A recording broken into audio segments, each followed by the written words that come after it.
What's up, guys? Welcome to another episode of Down the Middle. My name's Nomal. I'm Ryan, and we have another current events video. It'll probably be a couple videos because so much stuff has happened. because we haven't done it in has it been 2 years? Something like that. Yeah, it's been a week, and it feels like it's been a very long time. A lot has happened. Yeah. So here we are to give it to you with pure moderation. Pure moderation. That's what we're here for. But yeah, a lot has happened throughout the U.S. and a lot has happened through foreign affairs, which we actually predicted because we're time travelers. Yeah. So yeah, where do you want to start? Internally or externally? We'll start internally. Let's Okay. talk about, and we'll get right into external after. Right. Let's talk about some crime in the United States of America. So there was this big movement to defund the police about a couple months ago, and it didn't have the most positive ramifications. Police started retiring, people started shooting people, criminals were let out, and it's resulted in some homicide stats increasing. Mm-hmm. Portland, you have an 800% increase in homicides this time last year, which is huge. That is 800%. LA County, 150%. Philadelphia was the biggest city with the lowest increase mm-hmm. and it's at 38% increase. So It's not bad. That's not that bad. Relatively, that's not bad. I mean, honestly, that's only like 9 or 10 extra people dead, so it's okay. Yeah. I mean, it's all right. Just tell that to them. All right, what do you got? So it's more like, not like stats, but more so former President Trump. He shut down his blog for some reason. Reasons are really unknown. His advisor was commenting the other day, and he just said, yeah, we have just stuff in the works. He created this website to keep in touch with the supporters after he got banned on Twitter and Facebook. From the desk of Donald Trump. Huh? From the desk of DonaldTrump.com. Yeah, pretty much. So now that website, I don't know if it's still up. Well, it's still up, but now you could only input your email and phone number. So that's the only way of, I guess, connecting with him, pretty much. Yeah. I don't know why I know that. I don't follow that site. I didn't know that either. I didn't know he had a site at all. I think he might be trying to push his social media now. So he wants to be back. But he's never been a very mysterious man. He just says what he's planning. So, I mean, I'm kind of scared. Yeah. And actually, on that note, he actually states that he'll be reinstated by August. So that's about 2 months? Yeah. Yeah. 2 months. That's not a watch, by the way. I mean, someone should let Joe know that. Yeah. If he lasts 2 months. Yeah, someone should let him know. And speaking of Joey, we got the Biden-Putin first summit set for June 16th. 1 month away. Where they're going to speak about, June 16th is a lot closer than 1 month. That's 2 weeks away. You said June 16th? Yeah. Oh, my God. Yeah, it's very close. Yeah, it's 2 weeks. I hope Joe's getting ready. He plans to talk to Putin about human rights, about their violations. I don't know why you're talking to Russia about that when China is the one with the genocide, but still, it's a start. He's going to go to Russia to talk about Russian human rights? Yeah. Okay. Yeah. Because that military ad was just so hardcore and just abused like women on so many different levels. Yeah, right. So, and Russia comes out and says that we should expect some uncomfortable sights leading into this meeting. So, I have confidence in Joe. I'm confident in him. I think that he can stand up for America. I'm just very worried that that's not going to happen at all. Yeah. So, I don't know. But the more I think about this, I feel like Biden's not really that scared of Russia. Mm-hmm. I think he's actually scared of China, and that's why we haven't seen any type of communication or association or like. Apparently, he's on the phone with Xi Jinping every single day. They FaceTime before they go to bed. That's what Biden says. Yeah, but we don't hear anything. I don't know. We don't hear anything about the developments because China's becoming a huge. Well, we'll get to that, but Putin knows that. Putin has been teasing Joe Biden since January 20th. Oh yeah, he never took this president seriously. Yeah, seriously, never once. Shooting in San Jose very recently. 8 people dead. Shooter committed suicide. It's just a result of this huge crime increase that we saw. Yeah. I'm not sure what the statistics are right now, but there was a 33% increase in homicides across America. We did our recent video we did. Yeah. And just on that note, 55 people shot in Chicago the past weekend. 11 mass shootings across the country. 17 people dead. Don't hear a word about it. Doesn't fit that narrative. Yeah, like Ryan said, it doesn't fit the narrative, and I think that's so sad. I mean, these people are dying out here on the streets, and this is more like a meme, but like it's unfortunate that it was a meme. It was more like a saying, and it was like, the pandemic's over when there's more mass shootings in America. Yeah. Which is really sad. You don't want to, It's crazy because like America is the only country where crime has increased this past year. Really? Look at the stats in the UK. Look at the stats in Europe. They didn't increase at all? I mean, China, who the hell knows? But nobody knows these other Canada, down 50%. All people were staying inside. It was the whole idea behind the coronavirus to stay Right. inside. And tidbit, when you're inside, you can't shoot people unless if you're, The sniper, I guess, or something. a sniper, you're shooting your family or something. Yeah. But usually when more people stay inside, less people get shot in the streets. America, the crime shot up. So That's crazy, ridiculous. crazy stuff. We didn't listen to the virus. We didn't listen to the people saying don't shoot me, and crime shot up. So crazy. Yeah, it's just tough for sure. Okay, we'll move on to the next one. Yeah, let's go. I'll save Fauci for later. But so Kamala, so this past weekend, so it's Memorial Day weekend. Thank you for all your service members. Just want to put that out. Memorial Day. Memorial Day. So we remember Memorial Day and why we have a Memorial Day, but someone forgot. Someone important. Someone important, actually, who actually runs this country. So I would assume that they should know why we even had a long weekend. But all she stated was, and by she I mean Kamala, she tweeted everybody should enjoy their long weekend, but then not even acknowledge why we have a long weekend, what it's for. As if it's like a snow day. Right, it's like a snow day. Yeah, everybody take off Monday on me. Like, So she gifted this to us. Right. Hey guys, have a long weekend, and she's just on there smiling like a creep. right. Thanks, Kamala. I really appreciate what you're doing, which Yeah. is not absolutely zero. And there's such backlash, thankfully for her. Great. Yeah, she deserves everything. She deserves all of that.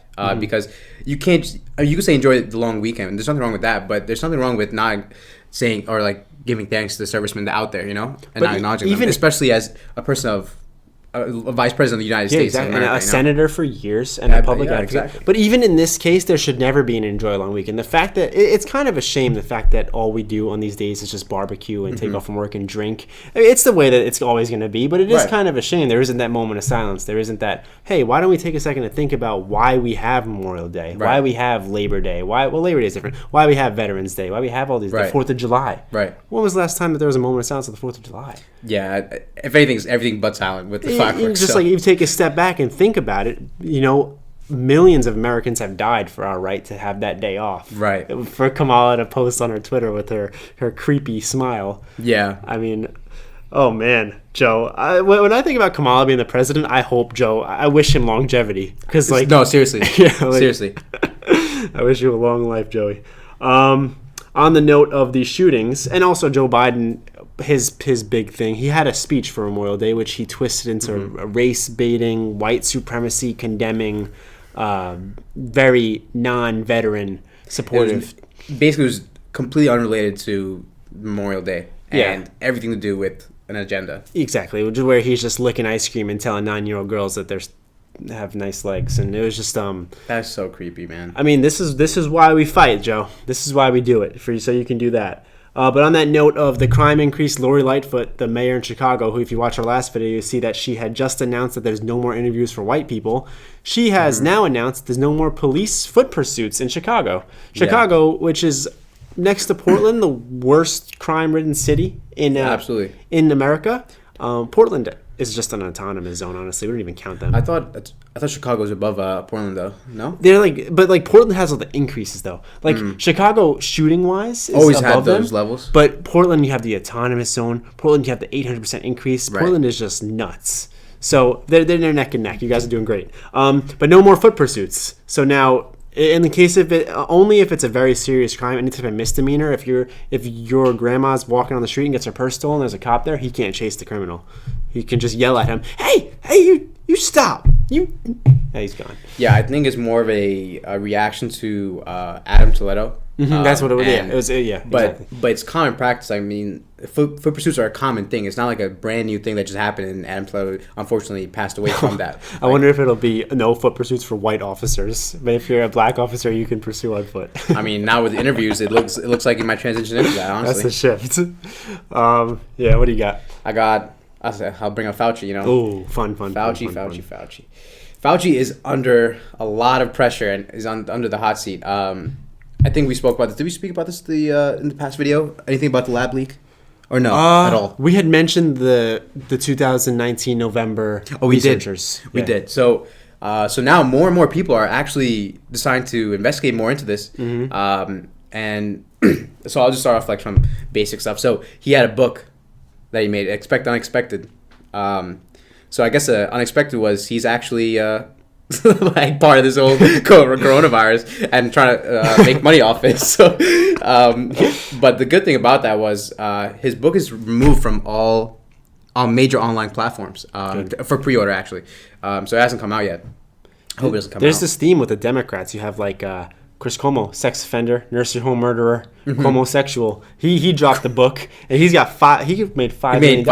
Yeah. He like the corona. I said this before. Coronavirus is Andrew Cuomo's father. Like it owns him the way that it made him and destroyed him. Yeah, seriously, all in one.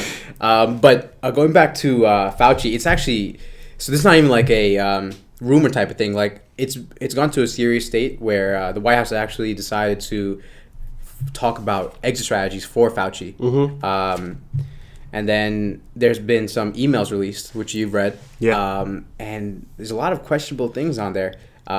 It's some proof that he knew that there's a possible lab leak in Wuhan well before.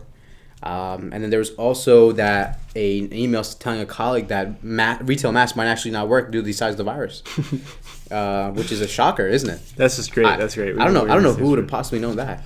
And speaking of that, because we cover that in our we're gonna do a full video on Fauci. Oh yeah, full video. This is just the tip of the iceberg. Too much to talk about with that. Texas, where you were just at Houston. Beautiful, right? Beautiful. They have announced that if a local government tries to impose a mask mandate, you can sue them. There's no more masks in Texas, Florida. And Texas and Florida, 2 states. Florida had 0 deaths 2 days in a row. Yeah, they've been doing great. Texas had 0 deaths, and they went back up to like 20s, and then I'm not sure where they are now. Yeah. As before, all the other states that have been, locked down, They opened up. Texas was actually, Texas wasn't the second to open. Smaller red states were open. They had opened up. Like Midwest? Yeah. You're talking about? But you just didn't hear about it. Right, you didn't. Yeah. It was obviously New York, California, Texas, Florida. They're like the big guys. Those 4. When this stuff happens, then you hear about it. But to speak on what you were just talking about, China has been playing guilty conscience like crazy. They threatened nuclear war. Yeah. They said that what did they say about America? They said that I forgot. Dang it. We're gonna be scared or something? Yeah, that should make the elites in America will tremble in response to this idea that we're going to investigate. You said that what we were saying before about trade routes, trade from China. Oh, exports. So I'll start from the top on that one. So right now, Biden said recently actually that China's eating our lunch. So I mean, welcome to the table, Biden. You've been pretty fucking late. As long as there's no bats in it. Oh, yeah. Well, or bats or artificially made bats. Yeah, whatever they're producing these days. Yeah, whatever they're producing in that lab. But that's a different video. So a lot of suspicions arriving from Europe and every single neighboring country about the origins of COVID-19, and now China's really panicking. So recently the EU declined took off the trade or just didn't accept the trade between a China deal due to sanctions that China placed. Yeah. And then another thing was that basically anybody that's questioning China about the origins of COVID-19, they're faced with a lot of trade restrictions and sanctions from China. So a recent example would be Australia, where they recently just did question China about it, and also prompted the UN to conduct further investigations on it. And they immediately their reaction was to tell Australia for their news outlets, telling Australian news outlets to stop reporting negative things about China. Yeah.